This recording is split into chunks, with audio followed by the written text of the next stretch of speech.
নিয়ে আসছেন আমাদের এই জামিয়া দারুল ইসলামের সুদক্ষ ইংরেজি ও গণিতের স্যার জনাব মোহাম্মদ এনামুল হক স্যারকে গুরুত্বপূর্ণ বক্তব্য পেশ করার জন্য সবিনয় অনুরোধ করছি।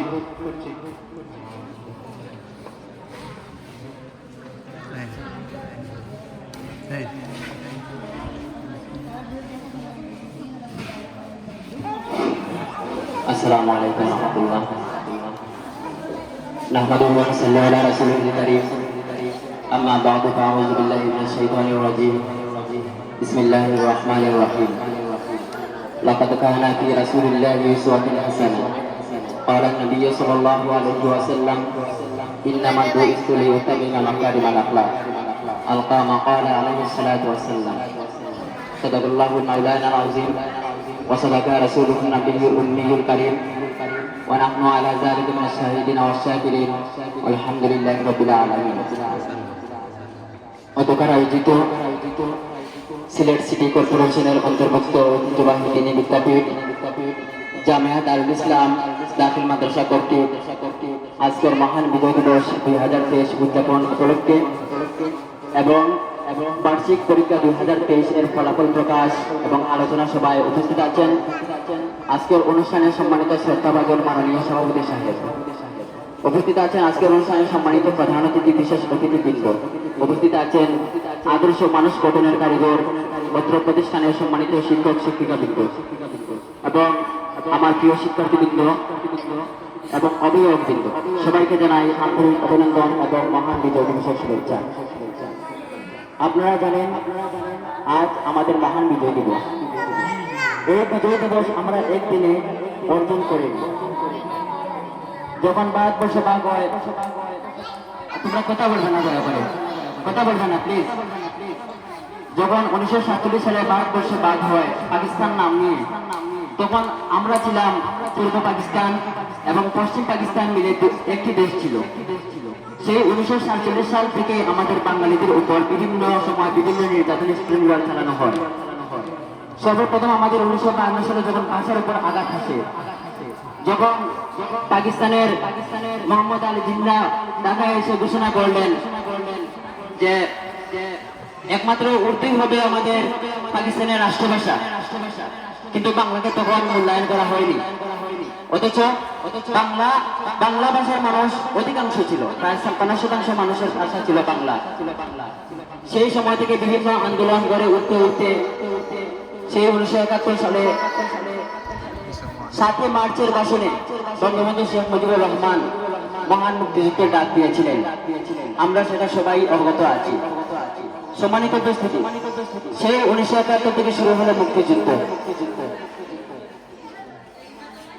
মুক্তিযুদ্ধ দীর্ঘ 9 মাস চলল। দীর্ঘ 9 মাস পর এই দীর্ঘ 9 মাস আমাদের বাঙালি জাতি কতটুকু কষ্টে ছিল, কতটুকু আত্মত্যাগী ছিল, সেটা আমাদের জানা প্রয়োজন। আমাদের মুক্তিযুদ্ধ বিষয়ে বিভিন্ন বই আমাদেরকে অধ্যয়ন করতে হবে।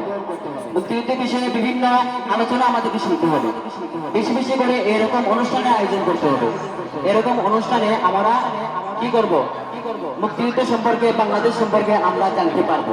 সম্মানিত উপস্থিতি, আপনারা কি জানেন আমাদের এই যে বিজয় দিবস আমাদের বাংলাদেশে কিভাবে পালিত হচ্ছে?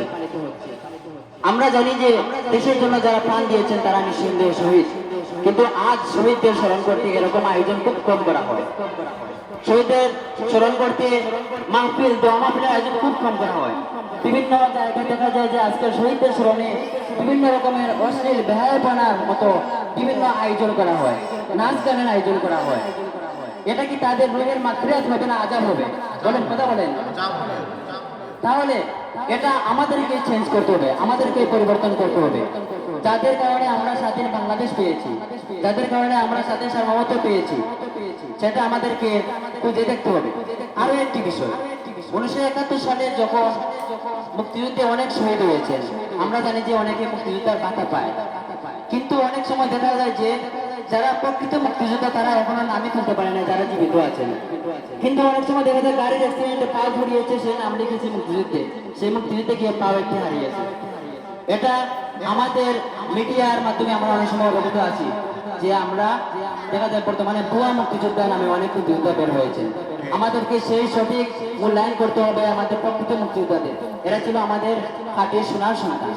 সম্মানিত উপস্থিতি, আমাদেরকে লক্ষ্য রাখতে হবে যে আমাদের দেশের ইতিহাস, আমাদের দেশের ঐতিহ্য, আমাদের দেশের বাঙালির ঐতিহ্য, বাঙালি কেমন ছিল, এটা আমাদেরকে স্মরণ রেখে তাদেরকে সবসময় শ্রদ্ধার সহিত স্মরণ করতে হবে।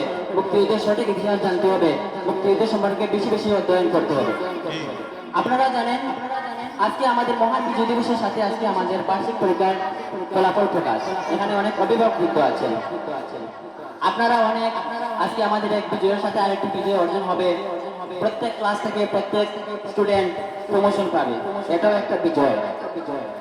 আবার অনেক দেখা গেছে তারা উত্তীর্ণ হতে পারেনি।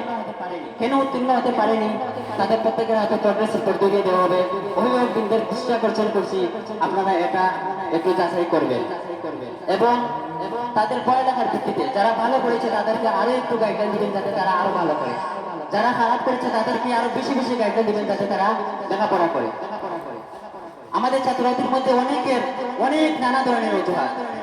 অনেকে পড়া কমপ্লিট করে না, জিজ্ঞেস করলে বলে কি কোথায় ছিলেন, বলে বাসায় মেহমান এসেছিলেন, আমি আপার বাড়ি চলে গিয়েছিলাম, নানার বাড়ি চলে গিয়েছিলাম, সোজা কথা বলেন। এগুলো আমাদেরকে পরিবর্তন করতে হবে। তাদের যে লেখাপড়ার যে সামঞ্জস্য যে উপকরণগুলো আছে, জ্যামিতি বক্স, কলম, খাতা, এগুলো তাদেরকে দিতে হবে। তাদের এগুলো আছে কিনা সেগুলা আমাদের অভিভাবকদের একটু দৃষ্টি আকর্ষণ করতে হবে। তো আজকে যারা উত্তীর্ণ হয়েছে তাদেরকে জানাই আন্তরিক অভিনন্দন। যারা উত্তীর্ণ হতে পারেন নাই তাদেরকে অভিনন্দন জানাই, যাতে লেখাপড়া করে আগামীতে আরো ভালো করতে পারে।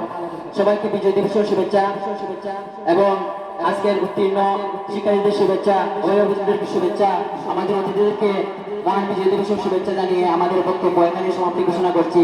ওয়া আখিরু দাওয়ানা আলহামদুলিল্লাহি রাব্বিল আলামিন। আসসালামু আলাইকুম ওয়া রাহমাতুল্লাহি ওয়া বারাকাতুহু। আলহামদুলিল্লাহ, মাশাআল্লাহ।